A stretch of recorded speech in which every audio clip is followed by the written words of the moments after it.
Okay, so we're going to continue today in the world of graphic design. We're going to talk a lot more about layouts today than anything else, which is good because we're ready to start doing some layouts. And so we'll talk a lot about grids and how do you organize your work, how do you establish a strong hierarchy. I'm going to show you a bunch of examples that are posters, and that hopefully that'll help kind of get the whole poster thing going in the back of your head.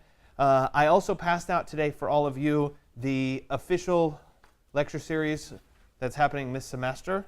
I think Audrey and Adam did a really nice job on this particular little poster. And so I think it's a good example.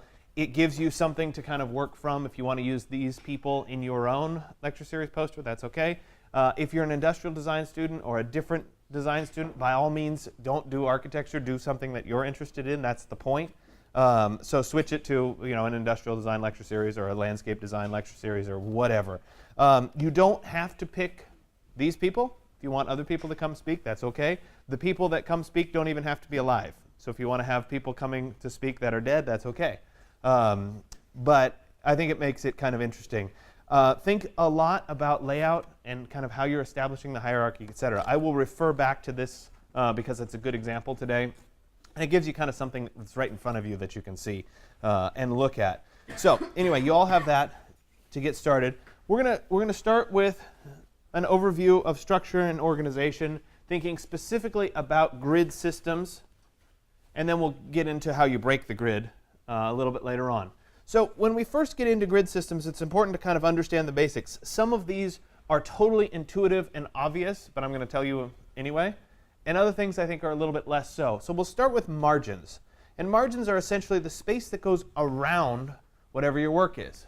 If you imagine for a second you turned in your English paper and your text went from one edge of the page all the way to the other edge of the page, it would be a little awkward if it just ran off the page. So we give ourselves an area around our work to kind of say, hey, my work is inside of this. This is what you should focus on. It gives us a little space around our work. It directs the viewer, or the person reading the document, toward the actual content. Now that doesn't mean that this space is sacred in that we can't put any other elements in the space. Obviously, if you've written a history paper or an English paper, you have citations, you have footnotes, they go in this margin space. That's okay. Page numbers go in the margin space. So you can have other elements in the margin space and still have the margins activate the content by focusing toward the content. That's a very reasonable thing. The margins are, of course, going to vary, and they're highlighted here on this slide in blue. They're the space around the active area of the page. Columns are vertical divisions of space that are used to align content. And people always think of columns as like newspapers. Not that anybody reads newspapers anymore. But we have long columns of text, or magazines. I think people still read magazines. They might not read newspapers, but they tend to still read magazines at this point. We might have a long vertical column of text, short sentences in between. They're quick to read. They're easy to read. But it doesn't have to be text. The examples here with the two little arrows point to columns of text, but it could be a column of images just as easily. It could be a combination of text and images that are inside of a column. So don't feel like it has to be just a big, long block of text. The widths vary according to the function of design. Is it a quick read or is it a longer read? And you're going to change that width based on the content. So our columns here are being highlighted in blue. And there we go. Those are our columns. Again, fairly obvious. My guess is if I asked you guys at the start of today, did you know what a margin was and did you know what a column was, you'd all be able to say yes. Column intervals, or gutter widths, are the spaces that are in between the columns. And this space is as important, if not more important, than the column itself, because if we didn't have that space, everything would run together. Imagine for a second picking up a magazine and not having space in between the columns. You would have no idea where to stop reading and move on to the next line, because they would run right together. So we need that little bit of an interval, that little bit of a gap between images, between text, that tells us this is one column, this is the next column. We're supposed to look at this, and then we're supposed to look at that. They essentially prevent collisions. And so that's important. They're called column intervals. They're also called gutter widths. It just depends on who you're talking to. I will probably refer to them as column intervals today. Flow lines are essentially the opposite, or the 90-degree of a column interval. They're a horizontal line that supports the vertical columns. So it's a division that runs across the page. It's the part that's highlighted with those two red arrows. It's the part that runs across the page that divides our work top and bottom. This starts to work particularly nicely when you have images floating. If you just had a bunch of columns on a page, having a flow line run across horizontally doesn't do much. But if you start to align images with that flow line, it does start to make a difference. I think this is a particularly nicely laid out page. We have a strong flow line running horizontally. We have our columns. We have multiple columns being taken up by images. And they're all organized very clean and very precisely. So our flow lines run across the page. In this example here, there's 3 different flow lines. You don't have to use all 3 flow lines. You might just have 1 flow line in your body of work. You might have 3. You might have 1 just at the bottom, not at the top. So it doesn't mean that it has to be at the top of the page or a third of the way down the page. Yeah, Brooke? But these inside, in the previous images, looks like the double touching, or you also have space. So sometimes they have space in between. Sometimes they could collide. It depends. Essentially, it's a contrast point. And I'll show you some examples later on where the actual elements touch, but it's real obvious that there's a split there, or a split there, depending. But most of the time it's going to be like this, where we have a tiny bit of space, and you can see it in between those 2 images there. That space is very similar in dimension to the space that's in between these 2 columns. So our space is similar. We're just using it in a horizontal fashion and a vertical fashion.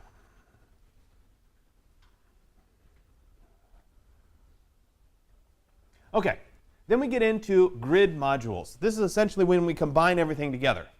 So we have our columns, we have our column intervals, we have our flow lines running horizontally, and we end up with little grids, little squares, because we've divided up the page. These are areas that support the text and the visual elements of your design. The number of modules vary from one design to the next. So if we imagine the page being divided up into little squares, depending on what you're working with, you may have smaller squares or you may have bigger squares. And I'll show you a bunch of examples as we go forward. So I'm not going to highlight them all here because it would look like I highlighted the whole page, but I'm trying to just break it up and show you little bits. These are those grid modules that I'm talking about. So here's a layout that actually is really easy to see, the grid module. Right here we have one flow line. Right here we have another flow line. We have our columns 1, 2, and 3. We have our columns on this page 1, 2, and yes, there's a column here even though there's no content there. It's still a column.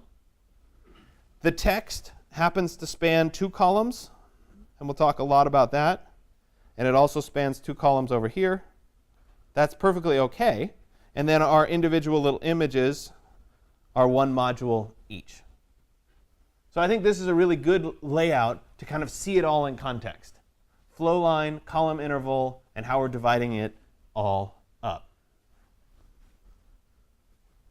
So working with basic grids. Essentially, the purpose of the grid in the first place is to order and unify the compositional space. It gives us a backbone. It gives us something to center our work on, or to hang our work on, so that we know where this stuff belongs. It's an underlying structure that is there, but it doesn't necessarily have to be on the forefront. The example that I showed on the last slide was really obvious.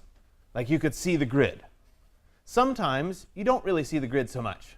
Some of the other examples that I showed earlier on, and I'll show more a little bit later, you didn't really see the grid too much, but you saw a few columns, you might have seen a flow line. That grid is still underneath, and it's still helping to organize and compose those visual elements on the page. When you're working with a grid, you want to avoid the arbitrary grid. And what do I mean by an arbitrary grid? Essentially, an arbitrary grid is, I need some content on my page, let me just throw down a grid, and I'll put some content in. Well, you didn't think about what your content was and how big the grid really should be.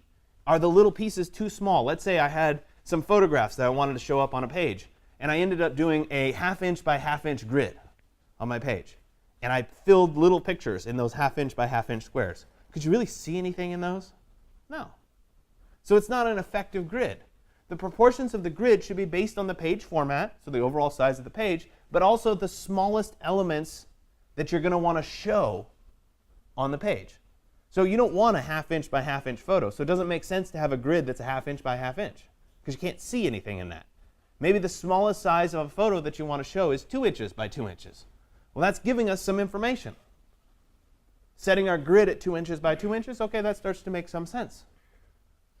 So if you think about those elements, it makes it a lot easier to define what the grid should be, as opposed to just an arbitrary grid. Functions of grid, we could come up with all of these if we sat around and came up with the order. So let's start with the most simple layout that's out there. It is a single column grid. It's perfect for your English paper or your history paper. Large, big quantities of text. A thesis paper would be another good example. Space is defined by the margins. That's defining the active area and the inactive area of the page. It is just one column. The margins typically need some adjustments. So the default margins aren't always perfect. And that's going to be a little bit dependent on whether you have facing pages, pages on the backs and the fronts, or whether you have just a bunch of pages on one page in order. Typically, in our classical layout, the sides in the bottom are large. The top is a little bit smaller. The inner margin is typically half the width of the outer margin. And the positions would be mirrored across the spread. So if we were looking at this here, all right, this space is a little bit less than that space on the outside. Same thing, it's a little bit less than that space on the outside. This is rather small. Likewise, it is there. What else? That basically covers it. And it's a single column of text. And that makes sense. When I'm talking about a spread, that essentially means that if I was binding it, that binding would happen right here, and it would open across the page. Does that make sense? And InDesign lets us set that up.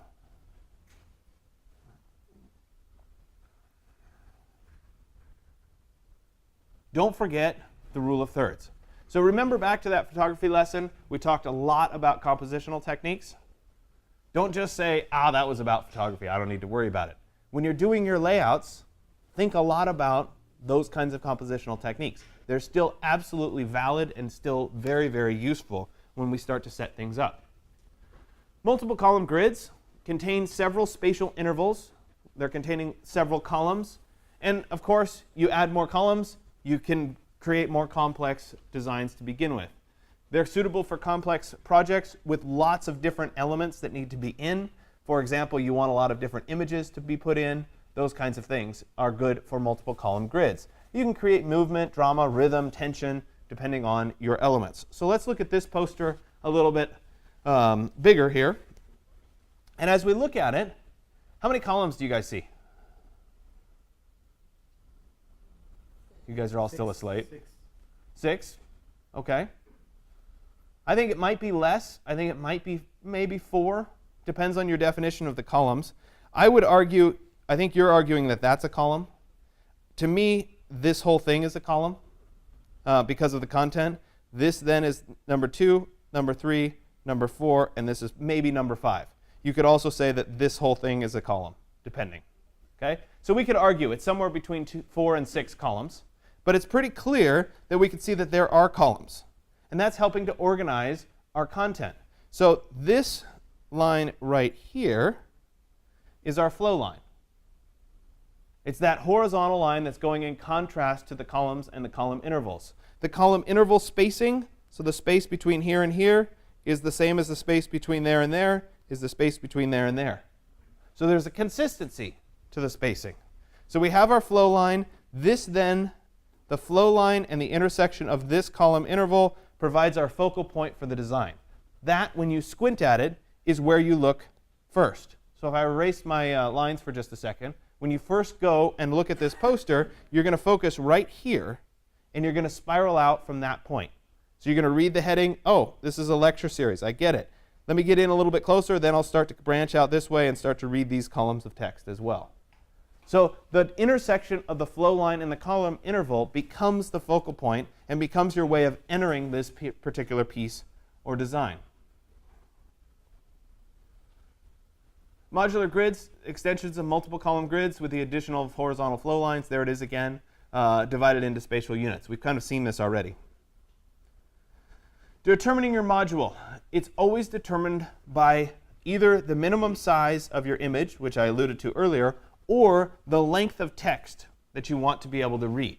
So if you imagine for a second that I had 12-point font, you're all familiar with the size of 12-point font, and I started writing on this edge of the whiteboard, and I continued with one line all the way to the other edge of the whiteboard, would that be annoying to read? Yeah, because you'd have to start reading, and then you'd have to keep moving over and over, and the line would get really, really long. So if you think about what length is appropriate, magazines have short lengths, so it's quick to read. You go back and forth, and you rip through the pages, you see the images, and it works nicely.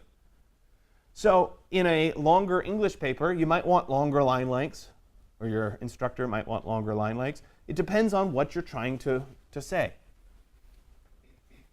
Smallest size of photograph we already talked about.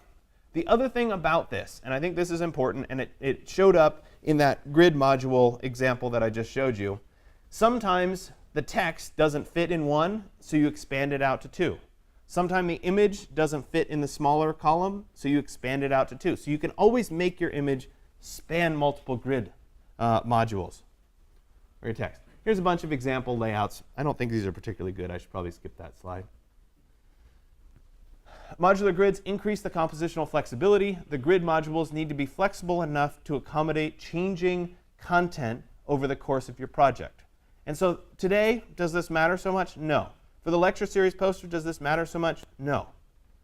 You guys are all going to do a portfolio for the end of this class.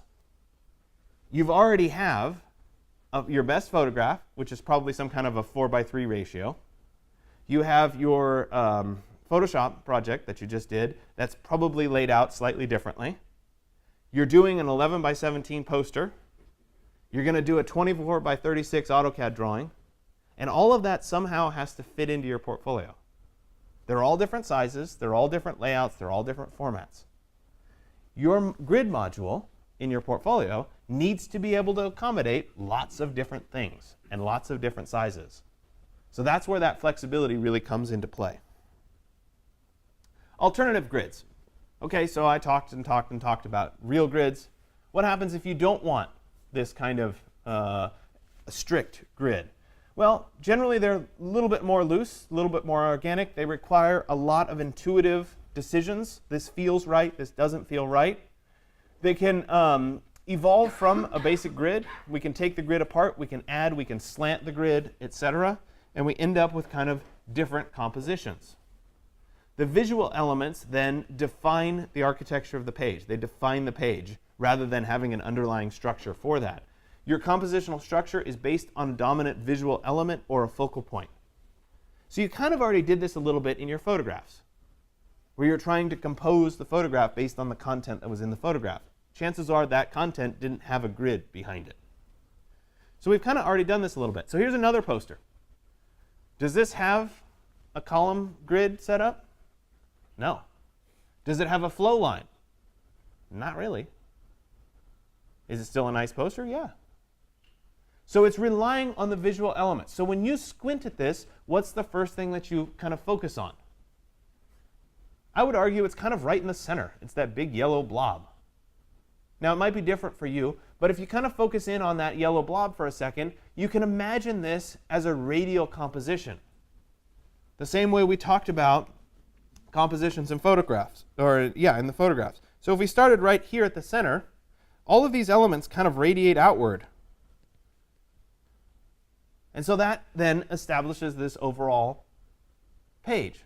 So we get drawn in by the radial composition, by all of these little divisions between the slices, I guess we could call it, those kinds of slices. We get interested in it, we read design architecture, and then we start to get into the more detailed explanation. That's inside of a box, so we know, hey, we better focus on what this means. So we're using graphic elements to define what you're supposed to look at rather than the underlying grid. And so there's nothing wrong with this, but it has to be a little more intuitive. You have to do more iterations of it to start to see how it matures in your design process.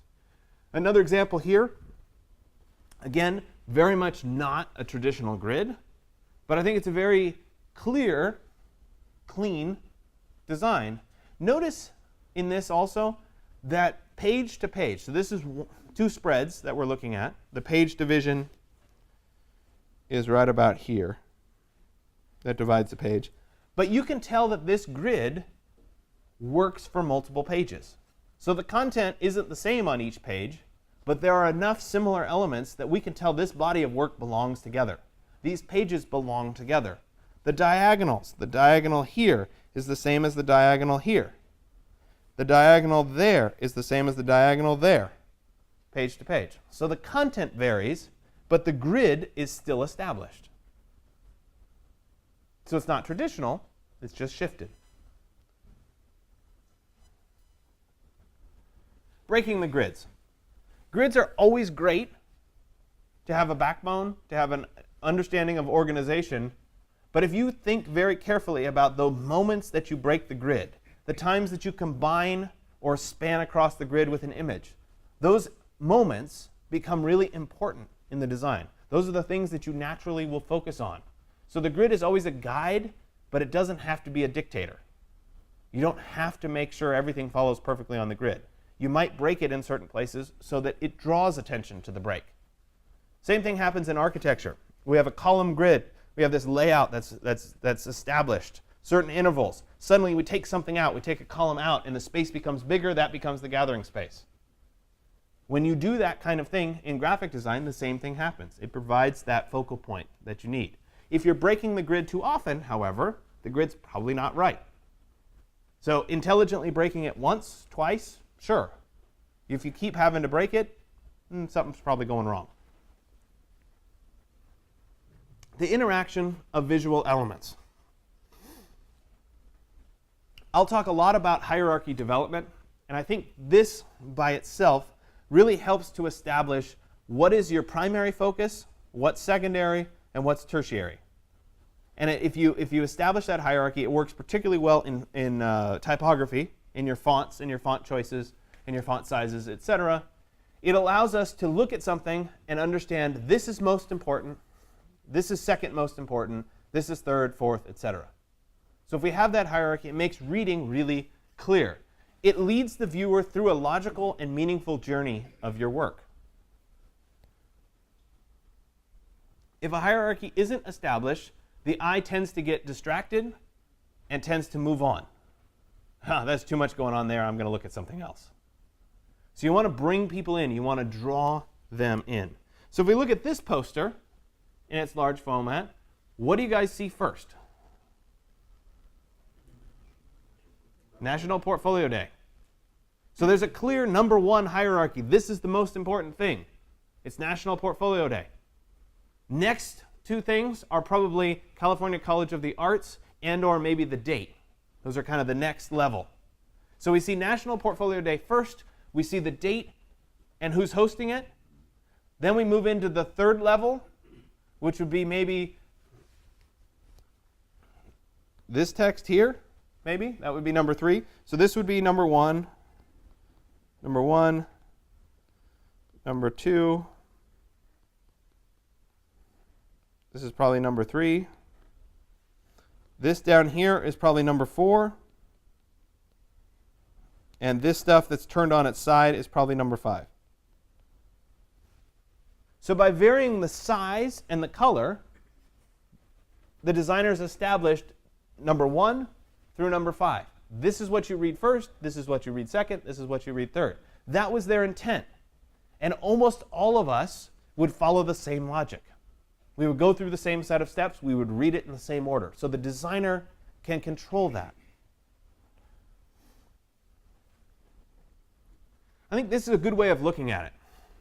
12, 6, 3, 1. It works in graphic design. It works great in architecture presentations. It would work great in your industrial design presentations. And the idea behind something like this is that if you think about what you're seeing from far away, and then as you move closer, what do you see?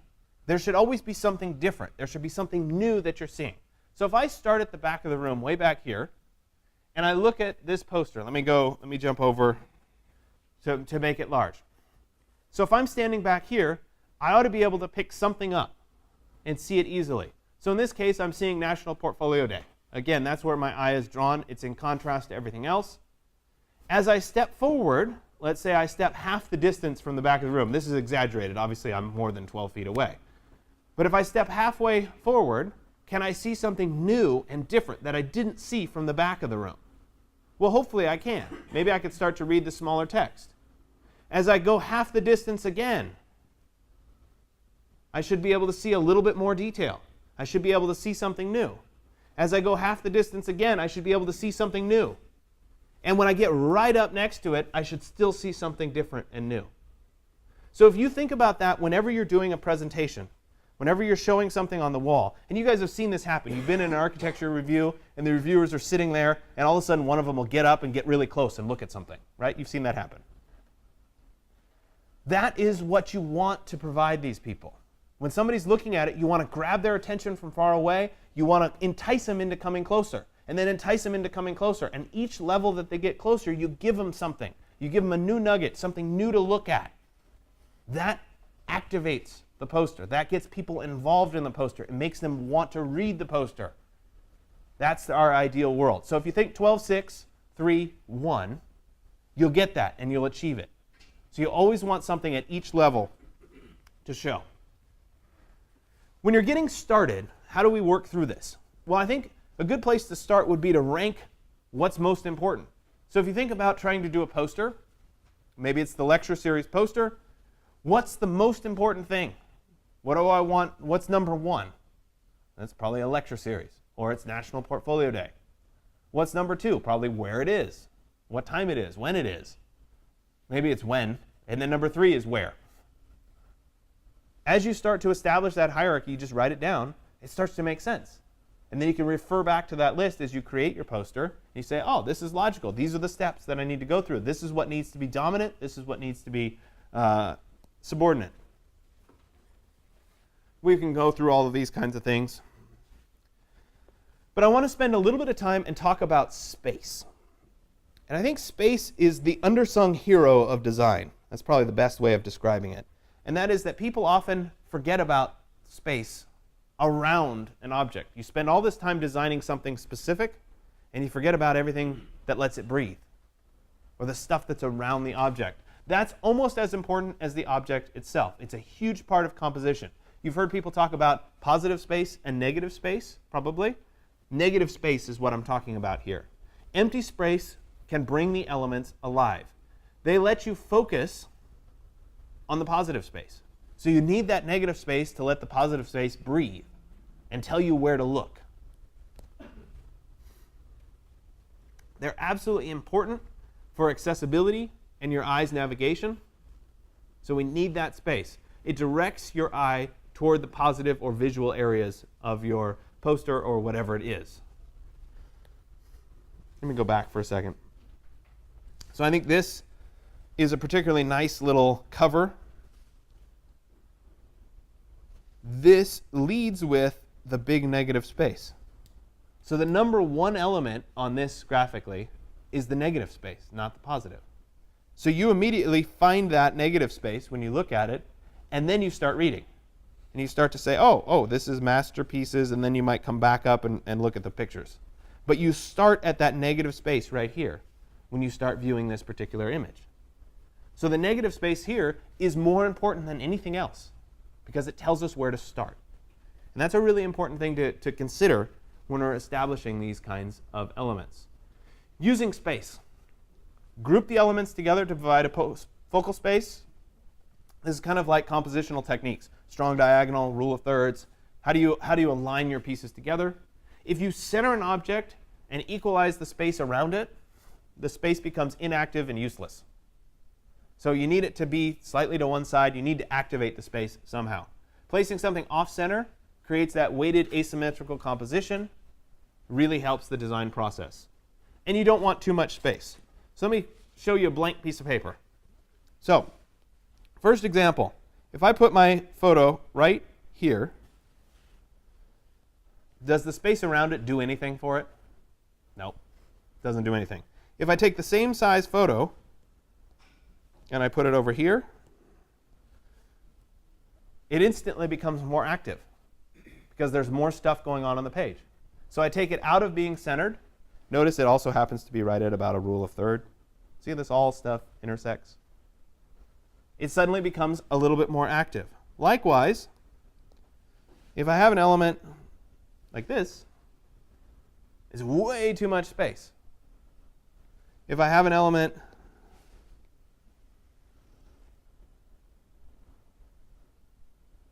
like that, it might be not enough space around it. In this scenario, it might be better off just bleeding it all the way off the page. So you have to think carefully about how you're using the space that you have. Scale. Scale is a great way of establishing hierarchy. Bigger element, more important. Smaller element, less important. So we could just use scale. The key here is using consistency as you work through your scales. So something big, then something gets smaller, then something gets smaller. If it's proportionate, that helps. Let's use typography for an example. The big headline is 24 point. The next subheadlining is 20 point. You wouldn't want to jump and do the next one at 19 point. You did 24, 20, do 16, then do 12. If I did my math correctly. Does that make sense? So we're going proportionally rather than big jump, small jump. So stay consistent. Quantity. This is one of those things that's it's arbitrary. You have to trust your intuition a bit when you go through this.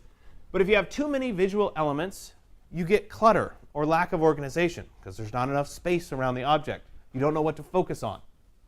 Likewise, you can have it where it's too simple. There's not enough stuff. And you have to figure out what that balance is. I think there's two ways of going about it. And depending on how your brain as a designer works, you're going to pick one way or the other. One way is you take all the stuff that could potentially go on the page and you throw it on the page. And then you take one element away at a time and you start to say, yeah, that feels about right. Let me take that away. Yeah, that's a little better. Take it away. No, that was too much. Put it back. All right, that's the right number of elements on the page. It's the right quantity of stuff on the page. The other way, start with a blank page, put one thing on the page. Is that enough? Put the second thing on the page. Is that enough? Put the third thing on the page. Is that enough? Fourth thing. Nope, that's too many. Take it off again. So you can either do it additive or you can do it subtractive. Either way will get you there. And it depends on how your brain works.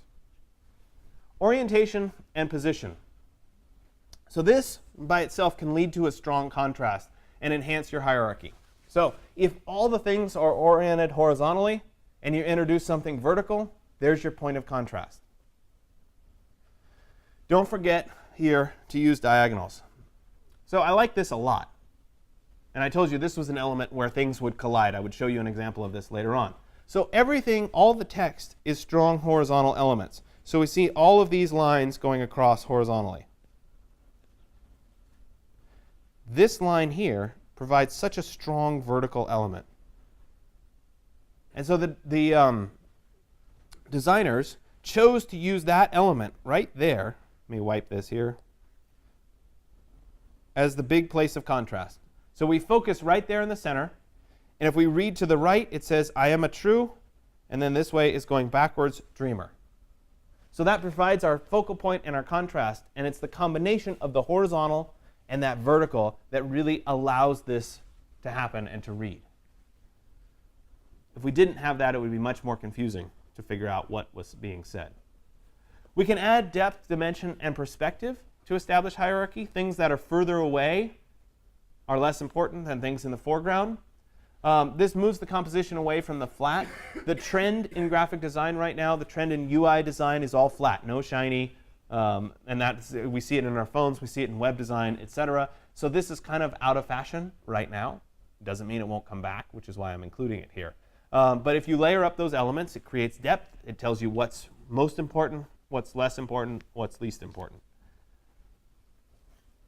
Typography. I spent a whole lecture last class talking about type, fonts, typography. Guess what? It's really, really important. Typography is as important as any of the other things that you put on the page. It's as important as any of the images that you use, etc. You want to think about the big scale, big picture stuff, and the small picture stuff. We talked about macro and micro scales in typography last class, so I won't reiterate it here. Color can provide great visual interest or focal point. You can have a complete color palette where you're using lots of different colors. You can just use a single color. I think a single color with everything else being black and white can be particularly effective. This is my focal. This is what I want you to look at. You can use that to your advantage. It's up to you, depending on the design, the tone of the design. We will have an entire lecture. I'm trying to remember. I think it's 117, something like that, where we talk about color theory and what colors mean and why you would choose a certain color over another color. So we will talk about that. You could have a whole class about color theory, but we'll do one day, and I'll give you the crash course in color theory. So that is coming. But right now, pick a color you like. Graphic shapes, linear elements. This is another way of drawing attention, defining the active places. I think one of the challenges with adding graphic shapes is that people often put too many graphic shapes. And I'll show you this when we get to the portfolio lecture. They start to have too many extra little lines or frames or things going on. And really, you just need some space. But in some scenarios, it can work really nicely. Just a little, like in this one here, we've got that little plus sign right here, that graphic element highlights where we start. We read this, then we move over and we read this. So it works. It's clean. It's simple. That's our place to start. You just have to be careful to not overdo it. So in review, you as the designer are important. Your job is to establish the hierarchy in the first place. What's most important? What's next? What's next? You order then and control the design so that we're seeing what's most important, followed by what's next important. You use contrast to establish the focal area. Where do I look first? Where do I look second? Etc. And use those compositional factors to support your design, things that we've talked about, rule of thirds, strong diagonals, those kinds of things in your composition, because that's going to help as well. So I'm going to stop with this. My talk today wasn't that long, but we're going to spend a little bit more time in InDesign talking about more complex layouts and how do you align elements, etc. So let's take about a 10-minute break. We'll start back at 8:55. Gives you time for your coffee, and then we'll keep going. Okay?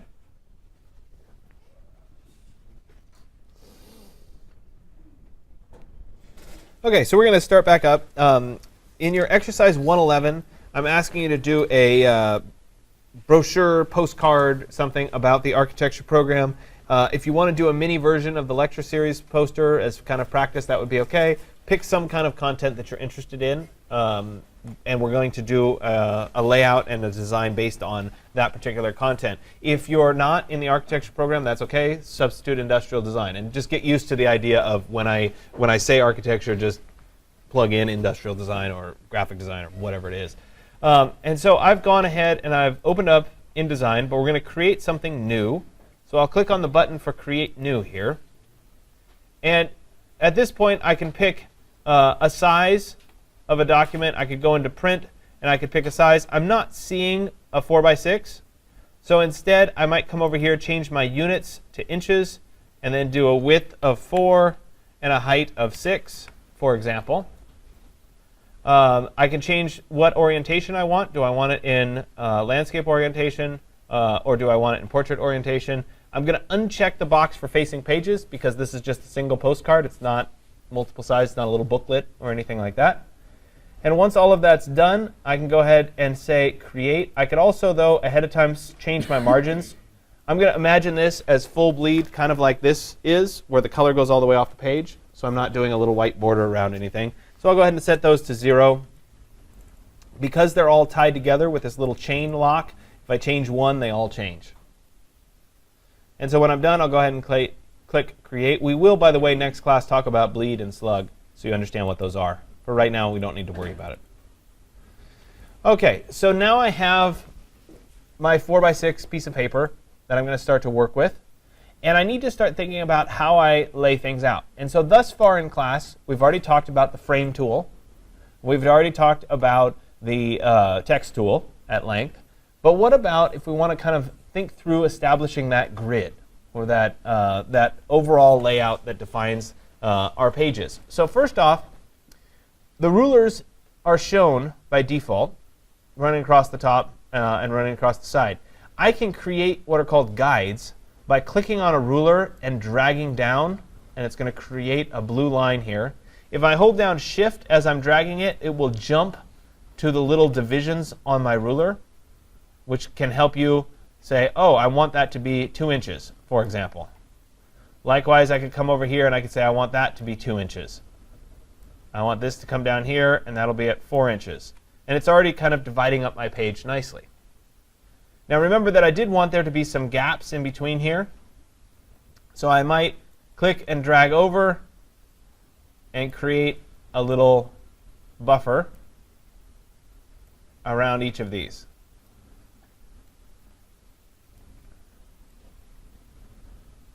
And I should also point out that there's 2 different guides that we can use here. If I'm inside the page, it doesn't have it continue off the page. If I'm outside the page, it will continue off the page. And there we go. So I've essentially started to work through establishing my view. Maybe I want to establish that margin around the outside of the page. So maybe I'll come around and create the margin on the outside of the page. Maybe I don't want that margin to be there. Maybe I want to have my images bleed all the way off the page. I don't know. So I can use these guides to kind of help myself do the layout. Now on the screen, you guys can see those a little bit. I apologize that maybe I can change the color later on so you can see the guides a little bit better. So I've established those. Now I can go into my frame tool, and I could draw a frame inside of these boxes, for example. Now the nice thing about InDesign is it snaps to the corners of my guides.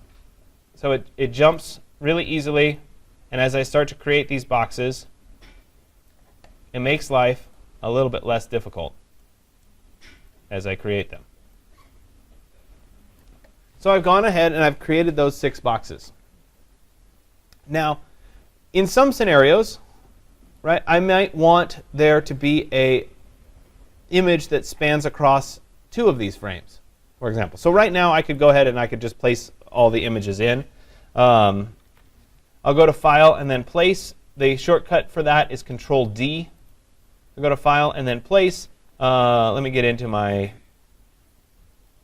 OneDrive here. I didn't even hook up my OneDrive. How about that? My mistake. I can just go off my flash drive. Let's see here. All right, and so I could place in some images. Remember, when I place it in, I'm going to right-click and go to Fitting, Fill Frame Proportionally, and there's one image. I can move on to the next one, go to File and then Place, or press Control-D, and drop in whatever the next image would be. Right-click to Fitting, Fill Frame Proportionally, and there it is. Now, sometimes I might want something to go across and be a little bit different in proportion. So I'm still working with the same grid, but I might adjust this frame to go all the way across like that. Notice that the X gets larger. I can then go to File and then Place, and I could drop this image in, right-click, Fitting, Fill Frame Proportionally. So you already see I'm starting to establish my layout here. Now, what happens if instead of having this image span all the way across, I'd like this image to just span these 2 frames, but not go through the border in the middle? I can actually take these 2 frames and connect them together such that the image will span across these 2 frames. So what I'll do to do that, and I'll do this several times today, I'm going to hold down Shift and select both of these pieces. With both of those selected, I'm going to go up to the Object menu. I'm going to Paths, Make Compound Path. It's also Control-8. And when I do that, you'll see that the X's move from being one X in each box to being an X that spans across both boxes. And I can then go to File and then Place, and I can drop that image across those 2 squares, but keep the margin in the middle. So I could do that with 4 squares, right? I could, you guys are creating one page. I'm going to end up with lots of pages today because I'm working through things. I could end up with 4 squares. Go back to my rectangular frame here.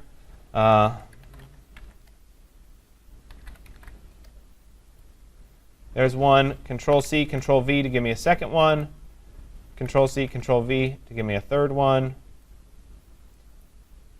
Control-C, Control-V, that gives me a fourth one. Now in this particular layout, I don't have the grid. I didn't establish the grid to begin with.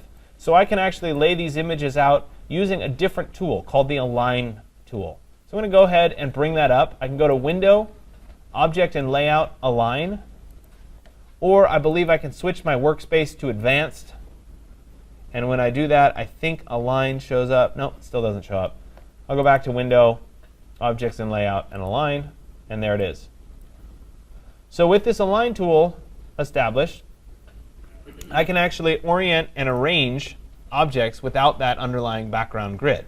So let me get a couple more of these. Control-C, Control-V. There's another one. There's another one. So I have these. Obviously, they're not aligned just yet. So if I set the first one, let's take this one and say I want this one to be right there. And we'll bring it down a little bit. And we'll say right there, maybe like that. If I want to align these other objects to that first object, I can select the objects. So I'll select them all. I could hold down Shift and select them, or I could drag a box through them. And I can say, OK, I want all of the objects to align to the left. And if I just click on the Align to the left, they're going to move. But what about, in that case, it worked out OK, because this object was the one I wanted. But what happens if it doesn't move with the object? What if I wanted to align them all to this object? I could do that by picking what's called the key object. And I do that by selecting the objects and then clicking one more time on an object, and it highlights. At that point, that's the key object. And so if I said align left edges, it would align these other two to that one. So I'd change, and I'll make this one the key object. I can say align to the left, and now they're all aligned along the left. I could take these two objects, and I could say, there's my key object. I want to align to the top, and that aligns that way. Likewise, I could take these objects here. I could pick this as my key object, and I could say align those to the right, and that would put all of those in a line. So I'm using the Align tools to kind of arrange these. Now, sometimes you want to tell InDesign how much space you want between certain objects. So I can actually tell InDesign that, you know what, let's keep this as my key object, but I want to distribute the spacing at, oh, I don't know, 1/4 inch in between these two objects. I can then say distribute, and it's going to move this object to this object and leave 1/4 inch in between those two. If I didn't like 1/4 inch, I could say, you know what, I'd rather have 1/8 inch. And I could say distribute those objects, and it's going to move it closer to 1/8 inch. So I can do the same thing here. Let me select all of these. So 1, 2, and 3 there. This is my key object, so don't move this object. And I'm going to distribute the spacing at 1/8 inch going down like that. And it's going to leave me with 1/8 and 1/8. So now that I have these laid out and that laid out, I need these two last pieces to come in. I could select these two, pick this as the key object, align to the top. I could select these two, pick that as the key object, and align to the right or to the left. And you can see how I'm starting to get those all put together. I could take these three, and I could say, you know what, I want to distribute my spacing at 1/8 inch. Use spacing 1/8 inch. There we go. The spacing's correct. All I need to do is choose this as my key object and align that way. And suddenly, I've established this same grid. Or close enough to it. I don't know whether it's exactly the same, but you guys get the idea. If I wanted to have an image that spanned all 4 of these, I would select those top 4. With those selected, I'd go to my object. I'd go to paths. Oops, sorry. Make compound path. The X changes to go through all of them. And then I could go to File and then Place. And I could drop in an image. Right-click, Fitting, Fill Frame Proportionally, and there you go.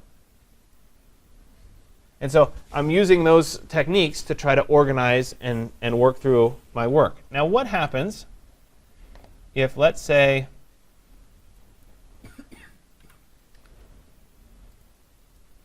I'm doing this as an example, not because it's going to look good.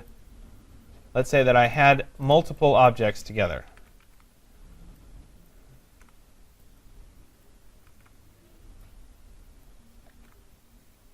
Okay, let's say I had a whole row of objects like this. If I knew, let me align them to the top. So I've selected them all. That's my key object.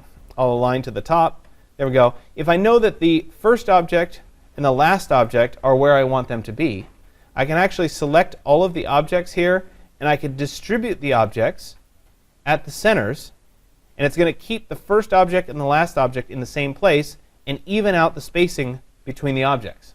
So I don't know what the spacing is, but it's going to keep the first and the last and then just even out the spacing between them. So it's another strategy for this kind of a layout. Once again, I could select all of these. I could go to my object menu.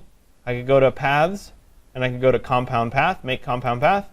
That becomes one object, and I could go to file and then place. And I could drop the image in. And suddenly it spans across those frames. I don't know that this is necessarily attractive. I'm just showing you these options. So what happens if I wanted to do one of those strong diagonals as part of my layout? So in that scenario, my frame, my rectangular frame, doesn't really work for me. It's a rectangle. It's not doing what I wanted. So instead, I can use what is called the pen tool. It's two tools up. It's right here. And we'll spend a bunch of time in Illustrator learning how to use the pen tool. But for right now, we're not going to do curves. We're just going to do straight lines. I'll start where I want my object to start. So let's say it's right there. I'll come across to my diagonal. Say it's right there. I'll come down. I'll come over. Come back there. And like that. And essentially what I've done is I've created a shape. So there's my shape. And that shape has an outline to it. It has a black outline. I might not want there to be an outline, so I could click on the stroke color. And I could come down to this box here, click and hold, and say apply none. That will get rid of, sorry, I didn't have it selected. One more time. Click and hold, apply none. That'll get rid of the outline. It's just transparent now. But any object that I have in InDesign, I can actually place things into. So even though this isn't a frame, it doesn't have the X in it, I can still put something in it. So I can go to File and then Place, and I could drop in an image, right-click Fitting, fill frame proportionally, and there it is. So it doesn't have to be just a rectangular object. In this scenario, maybe I want my text box to be up here. I can do the same thing. So previously, we've always done text box, and we've drawn the text box. I don't have to do that anymore. Any object will work. I can go back to the pen tool, and I can say, you know what? I'm going to make, sorry.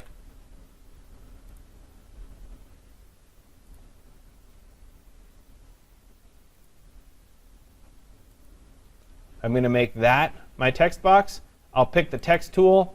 I'll click inside of it, and then I can start typing. And if I filled it, let me go ahead and just fill it. Fill with placeholder text. There you go. And so you can get a sense for what that looks like. So that's obviously a little bit more custom. If I need to edit this after I've created it, you can use the white arrow, the direct selection tool.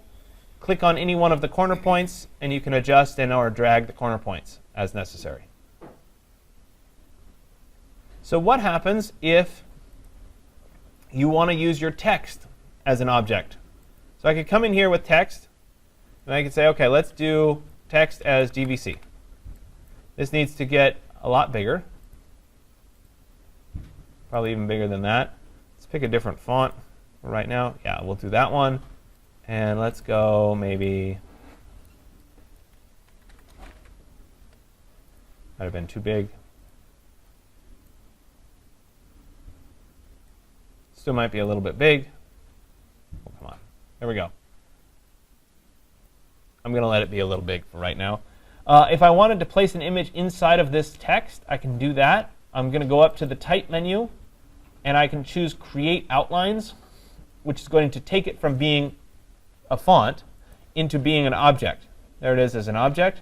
I can then go up to File and then Place, and I can drop in an image, and suddenly that becomes the frame for the image. Fitting, fill frame proportionally, and there it is. So once again, it's just as simple as creating the text.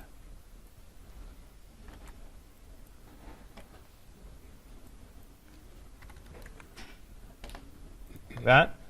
Going up to type, create outlines. That then creates the outlines of the object. And then going to File and then Place, and dropping in whatever your image would be. So there's lots of flexibility in terms of this layout. And I know I'm dumping a lot on you right now, but I want you to kind of play around with it today. That's the purpose, is to really get used to it. When we start thinking about hierarchies of text, if I came back to this first layout, for example, here, let's say that I wanted my text to span these two lower frames. Let me get rid of those two, that object there.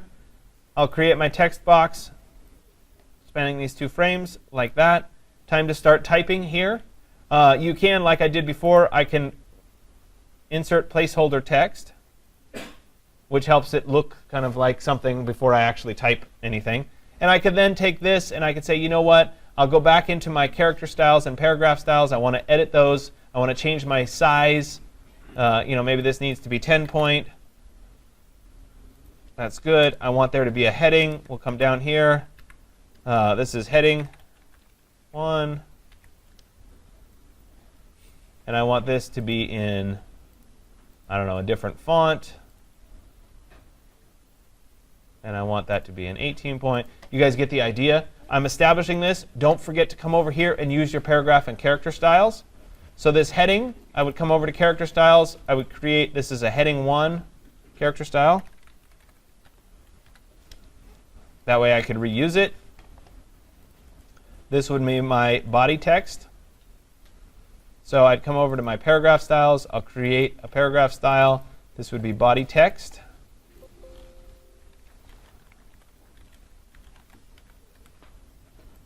Like that. And that would then allow me to go back and repeat this and use that again and again and again.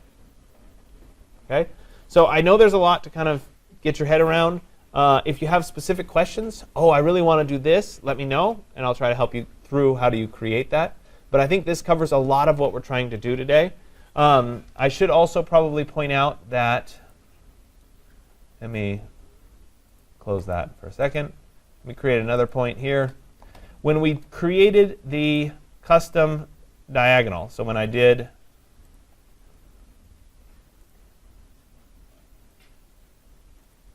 that, for example, this, if let's say I wanted there to be a gap in between this, I could draw another shape down here.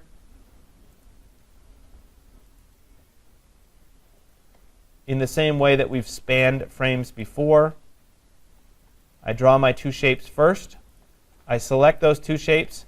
I go up to Object, Paths, Make Compound Path. Those become one shape. Then I can go in and go to File, and then Place. And that image would then be in both. So it doesn't just have to be frames. Essentially, any shape that you draw, you can use. So I go to Fitting, Fill Frame Proportionally, like that. Okay? So if you end up having questions, let me know. There are other shapes that are hidden underneath the frame tools. There's an ellipse tool and a polygon tool if you're interested in those, though you can create pretty much any shape possible with the pen tool. Like I said, we'll spend more time on the pen tool in a week or two, and at that point you'll start to become really, really familiar with it. But it takes a lot of practice to get good at doing curves, and so we'll get there. So I think that just about covers everything that you need for today. If you have any questions, let me know. Try to create some kind of a little mini version, little mini postcard or something based on the architecture program, the lecture series, whatever. This is, again, practice that gets you ready for your assignment. The assignment 103 is due next Wednesday, so 1 week from today. On Monday, we'll spend a bunch of time talking about portfolios. You'll actually start working on your portfolio, which will be your final for this class.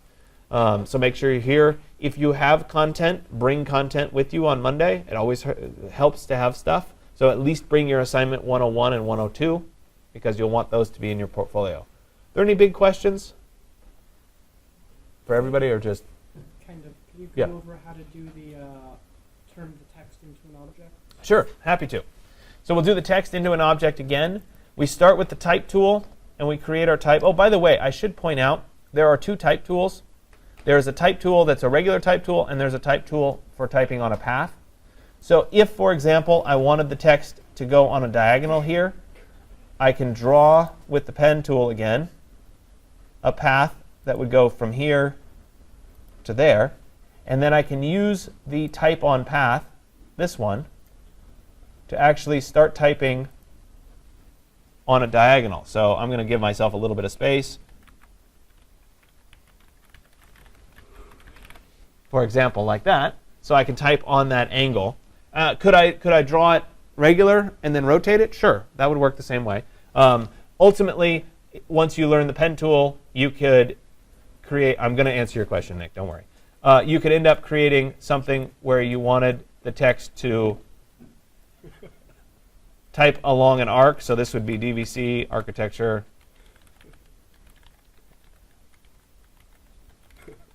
You get the idea. So we can get to that, but I'm not gonna overemphasize the pen tool for right now. Anyway, let me get rid of that one. Let's make this one a little bit bigger.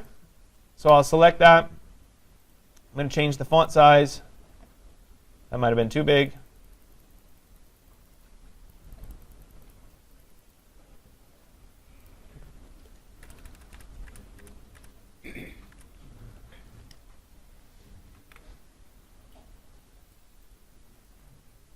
All right, so let's say it's like that. Once I have it the way I want it, I'm going to select it. Then I'll go up to the Type menu and go to Create Outlines. It's Control-Shift-0, or O, sorry, for outline. That then creates this as a bunch of objects. You can actually see, if I were to zoom in, you can see that there's a little blue outline around it that represents it. Furthermore, if I use the Direct Select tool, I get all my little control points, so I could actually manipulate the font itself. Might not let me. There we go. I can manipulate the individual characters should I want to. And once I have that, I can go to the File menu and then Place, and I could drop whatever image it is that I want on it. Right-click Fitting, Fill Frame Proportionally, Control-0 to zoom out. You get the idea. Okay? That answer your question? Good. Yep. Any other questions? You want me to go over anything else for right now? No? I'll turn you loose. If you run into something and you want to know how to do it, let's talk.